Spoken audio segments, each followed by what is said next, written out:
My name is Jacques Doucet. I'm an Aquarius on the cusp of Capricorn.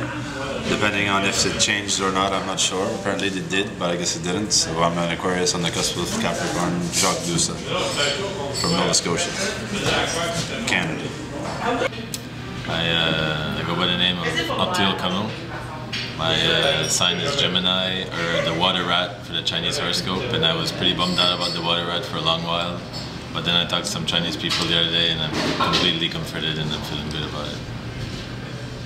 My name is Gabriel Malenfant and my astrology sign is Taureau, and my Chinese sign is Monkey, and I'm pretty happy with the monkey.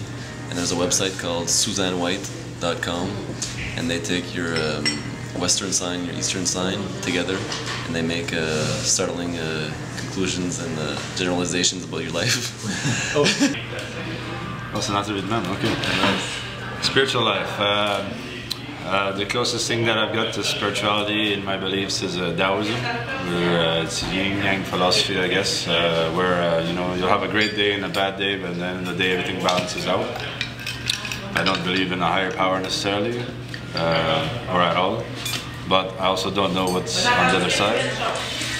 So that's my spiritual philosophy or actuality of I like to question things. So if I believe in something there's balls free or balls out, I don't really know it. So at the end of the day I respect other people's opinions and I hope they respect mine. So spiritual life, there's many facets to it. It's like the spirit of the city, the spirit of the country, but if you name the peak of my spiritual life is sauna life. So doing saunas and fires and ideally running around naked in the snow, going back into the sauna, getting a little ball of snow, putting it on your head, balancing it on your head in the sauna, waiting how long it takes to melt down. And spirit life is just simple things like snowballs and cutting fish, dry fish, wet fish, ocean fish. It's just, it's good. And tea, you gotta drink a lot of tea. So, in order to drink tea, like coffee you can drink on the run, booze you can drink in the chaos, but tea, you need time and peace to be able to actually drink it. Otherwise you're gonna burn yourself. It's just not the same thing. So if you drink a pot or two of tea a day, it's worth any church, any mosque, whatever the other buildings are. I need to get educated architecturally, but we're talking spiritual here. So.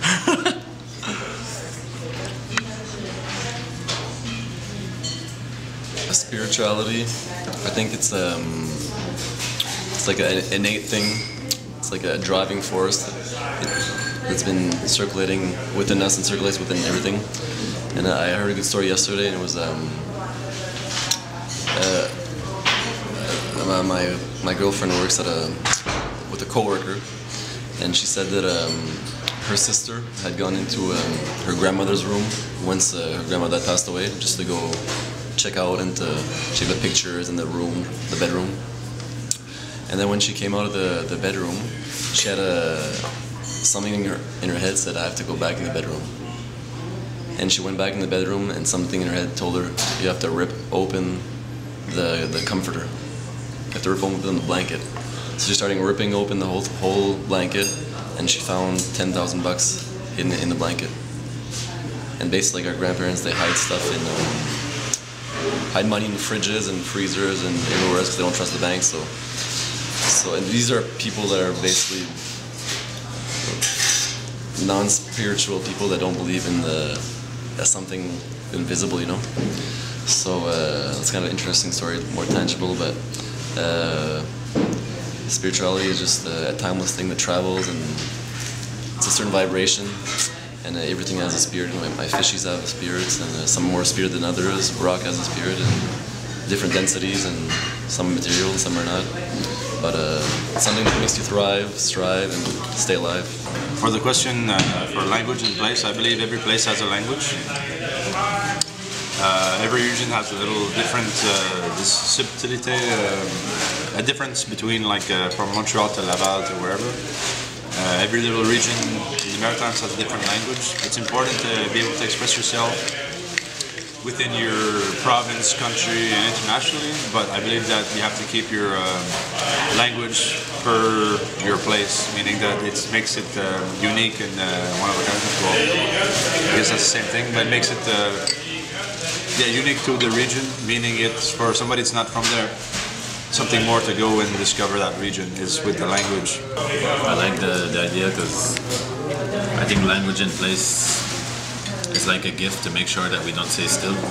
Because if language and place were always like united as one, to every place a language, it wouldn't work because people would just stay within their language and place. But because you have different places who have different languages, and language borders are not always the same as the place borders, and countries overlap through language and place, it forces us to mix it up, and it's a way of ensuring that it never stays the same. Yeah, language is just to make sure things work out. It's only means to working out. And languages for local place, it's in the food, and it's in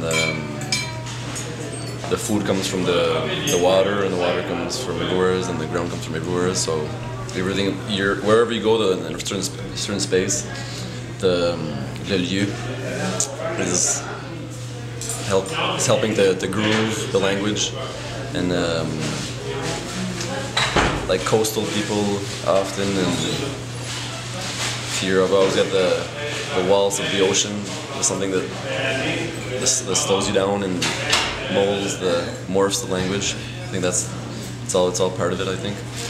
And but language is highly addictable and assimilatable and constant evolution. So that's kind of fun.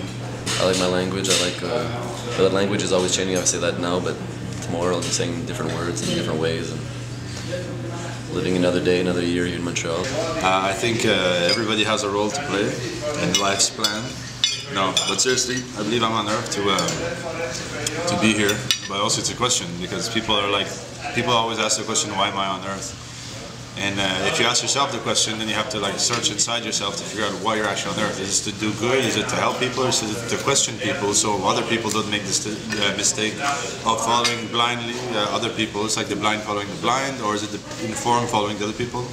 Everybody has an opinion. I like questioning things and doubting quite a bit, because it creates conversation and debate. And at the end of the day, beliefs are per person different, but I believe I'm here on Earth to question and to debate, to find clarity at the end of a conversation. And also I'm here to have fun. I'm also here to have long walks on the beach. No, I just I'm here to live, basically. That's a good question. It's like why are we on Earth? Why am I on Earth? It's like Madonna said, life is a mystery. But in that mystery, you find beauty, you find company, you find. I think deep down inside, it just feels good to be here. And I think there is some sort of higher intelligence, some sort of plan. But at the same time, I'm not sure one person can grasp that. So I think you're on Earth to kind of have faith.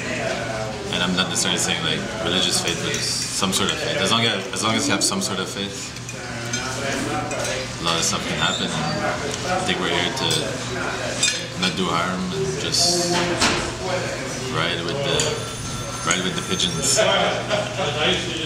or the seagulls, or the parakeets, or whatever you ride with. whichever birds want to. Birds, animals, dolphins, homeless people, millionaires. It's a buffet. Don't eat too much because you won't feel that good. And I keep trying to learn how to hunt, but I keep falling into malls and grocery stores that get in the way of it. So I guess it's contradictions, beauty, music, ocean, swimming, tea drinking, Jacques, Gab. That's it. Keep busy. keep happy. We're on Earth to be here with you, Miss Crapo, first, and I think we're here. I think we're here to be like. It's like a playground to learn yourself and become your infinite self. I think we're all on journeys, and I think people reincarnate and live other things to learn how we're really gods, and how we can grow up to create universe ourselves. I think we're like this like kind of like kindergarten, but we're probably like in first grade there, second grade. But we're just here to learn, and we learn through experiences, through people, through good, through bad, but I think it's overall we're here to learn how that everything is just one, infinitely one, and I think everything is just a process to find out that we're all we're all in the same, all in the same boat and all in the same thread. We're all weaved together intrinsically, and the quicker you can find that we're one, the quicker you get somewhere else to start designing your own universes and create your own universe in the image of beauty that it is. Show by example. Love, vibration is it's where you want to be at, and everything in between is a way towards that. And for advice, just do what feels good to others that you want to tap into yourself, simple stuff like that, and have fun and believe in your infinite power, and have fun. It's like we're in the domain of electronic music, rap music, urban music, which oftentimes is all like a subculture of computer culture, which is like our whole thing, cell phones and traveling and airplanes and samplers or whatever. But I think a while ago people used to worry about when is it that they're going to create the computer that's going to be equivalent to a human. But I think the important thing is to wonder when is the human going to become equivalent to the computer, and that's what you want to kind of avoid. You want to keep the humanity of the human intact, or not maybe not intact, but just for me the computer is like a pepper shaker. Like you wouldn't want a human to become a pepper shaker.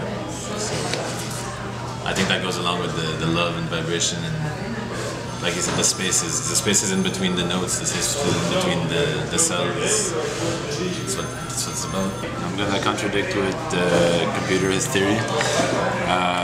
It's not when is the human gonna be the computer be the human, because a human, if you break down a human from molecule to a person sitting in front of you, a computer basically starts off with a big block. It's getting so small with nanotechnology. It's the only difference is thinking for itself, and they're creating computers that actually, like a child from birth, is going to learn his whole life and eventually have a vocabulary and make decisions. I think computers, they're close to it right now. So for being human compared to a computer, I think we're not really far off. Eventually, we have the ability to have compassion, but I'm not saying the computer is not going to have it. It's just programming wise. Basically, it's like yes or no. But if they can, I think in the future a computer is going to be able to say yes or no with reason, or what's moral, because what's wrong or right is basically our morality question of what your beliefs are. So what is being human? It's basically somebody who actually has the choice based off belief, because an animal has the choice, or like a dog that's starving has the choice to attack something for food, or has the choice to die.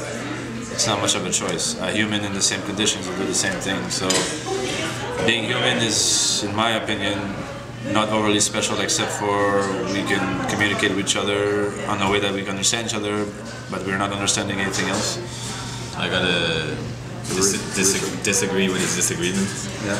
Because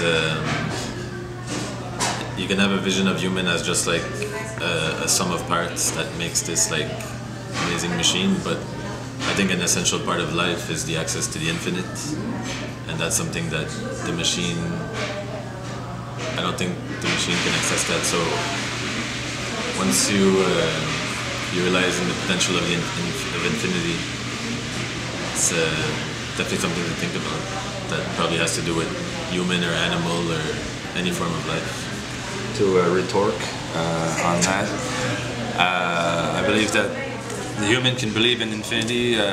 If it's real or false guided or whatever your beliefs are, it's one thing. But a computer, if you're building from sperm to egg to human adult to old guy who dies and goes to heaven or hell or whatever, infinite, to your baby computer which is basically building leaps and bounds from the 80s to now. We don't know if it's got the infinity possibility. I remember when you're getting a meg cost you like $30, now you can get a terabyte or a whatever byte. So in my opinion, that's also, technology is infinite as well. You can disagree with that, but it's still being measured. I mean, even if you're talking in terabytes to the 10th of something, I mean, we're still far away from infinite. Yeah, but infinite is infinity of the mind, but as far as your mind or a computer that could self-evolve itself. But when we're talking like hypothetical future things, I understand the mind is the most powerful thing. It's like the human is the most powerful and dangerous thing because it can outplay whatever. Because a human created the computer, so once again, to reshape the argument, I don't think the mind of the human is the most powerful thing. But I think the beauty of the human mind is the potential to tap into the most beautiful thing, which is the infinite. Whereas the computer is just a creation of the human mind. I think the human mind is just like one small part of the infinite within the infinite. So to think that a machine created by that mind can take over all of that, I'm not that's over giving too much credit to humans, I think. No, and I think it's that infinity that's the beauty of humanity. No, but in the same. So we're creating a Crosby. The computer, just because it's a machine doesn't mean it's not necessarily eventually going to be able to think for itself. In the minute that anything can think for itself and can evolve by itself, like if we do a cross species with a human and a foreign alien technology, that in itself will go past the infinite of what you're saying. But I don't believe that thinking is the essence of humanity. I think imagination. I think the illusion of thinking is what makes us think we're powerful, but thinking is actually just a cop-out through our real powers. And I think we can create a machine that will replicate the sum of all parts of a human, but not the access to the other worlds. Okay. So if you believe in the other worlds, I'll agree that you've got an idea and an opinion. But at the end of the day, it's a question of opinions and what your beliefs are. If you believe in the infinite, he's got a point. If you don't, I do. So let's vote for Jacques at the next. Does it really matter as long as you believe in something that you believe in? English is basically a melting pot of like different languages, like German, as well as other ones. French has complications and exceptions all over the place. Well, if you just want to go on an academic one, you could have fun for that all day. In my opinion, which has nothing to do with facts or fiction, French has... actually, no, it doesn't make... I'll have to go for Acadian because we don't have rules or regulations when it comes to language because we mix French, English, Old French. Take a French word and turn it into an English word, or take an English word, turn it into a French word. So there's no real... It's a melting pot of every language, which at the base I think English is. It's basically because even in England they used to speak French before the English took back their power. But anyways, so then English doesn't have anything that French doesn't have, and French doesn't have anything that English doesn't have, depending on what timeline you're going to, because grammatically French is more complicated, I think, to learn on some regards if you're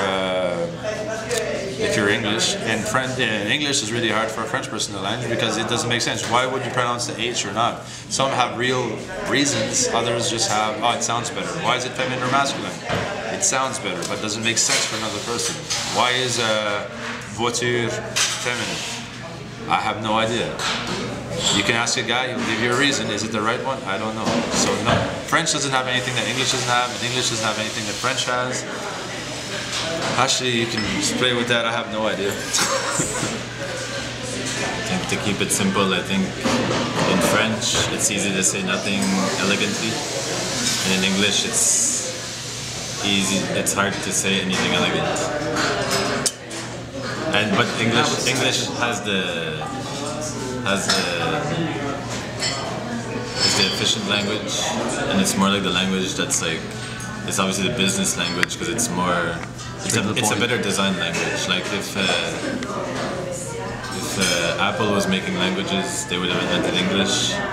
But if but it's not a simple language. English? No. It's hard to learn. No, I guess it's relative. yeah, it's relative. I used to really trip out a lot on the languages and the Acadian culture in terms of investigating why it was so interesting, what it meant to be Acadian through the language, all this stuff. But I don't contemplate languages too much. Lately, I'm trying. Like, I contemplate other things, but I like what Izan says about the elegance. English is definitely more straight to the point. English has different roots, has different story, ate different things for hundreds of years. The French live differently with different diet too, different air, and it just grew separately. But the French and English, at the bottom of the day, put them together and you can share a good bottle of wine. And I think when they were the French and English were at war over like territories and stuff, I think the French were like busy writing contracts while the English were actually winning stuff. So I guess that can give you an insight into the languages too. It's like the French spend a lot of time on the frivolity of the language, whereas the English is like, all right, let's get it done. straight to the point. I'll agree with that. But basically, it's like the French has certain parts of territories where the English have basically, they had like India and like a lot of those spices, where the French had like territories were strategic for battle, but they weren't actually winning at a certain point, but they didn't necessarily have the spices of the English. So the English, I have to give the credit for winning. So yeah, we lost. We got deported, and Napoleon lost as well. He was greedy. That's his problem. So yeah, I'd have to say that. Hats off, the English won, I think, on the Battle of the Territories. When it comes to French and English, for us it's mostly like a historical thing. Yeah. So we're talking of the 16th, 17th century. I think there was a time when like these type of cultural empires based on language were being built, but nowadays it's more or less irrelevant to the reality the way I see it anyway. Yeah. And it's the melting, it's the meeting points between those two languages and cultures. That's where the fire is right now. That's where it's exciting. French-English, it's a cultural thing now. People are just being, okay, I want to speak English or French, or keep my English or keep my French, or like the English people in Quebec want to keep their English and the French people outside of Quebec want to keep their French. It's basically a cultural thing. Kind of like the Chinese person who comes to Canada wants to keep his roots. So at the end of it, it's like, when you're a minority, you want to keep your roots. So there's also that plays a factor in English and French. And when you fall on when you go on the slope of finding how special you are because of your language, I think you somewhere it's kind of you want to draw conclusions about your people being a certain thing because of your language, etc. It's true. There's a specialness to each people in the language, but at the same time, I think where the world is, we're more trying to find similarities rather than differences, and all languages are a language of love, no matter which way you look at it. And I think I'm more contemplating telepathy, and that's where it's getting interesting right now. I think once the discourse is on telepathy instead of the language differences and similarities, I think it's getting more interesting. So I agree with Gab for one of the rare times on telepathy. Basically, the monks, the Trappist monks, the old Oka monks that moved, basically they don't speak. They used to do sign language. Now they just don't speak, but they can like feel emotion, all that. And it's basically gesture and attitude. And if a person's really mad, you can tell. If they're really happy, you can tell without speaking. So it's a form of telepathy, but it's actually just a reaction to reaction type body movement thing. But it's also the first level, I think, of a telepathy type conversation. So that's as close as I'll get to agreeing with that.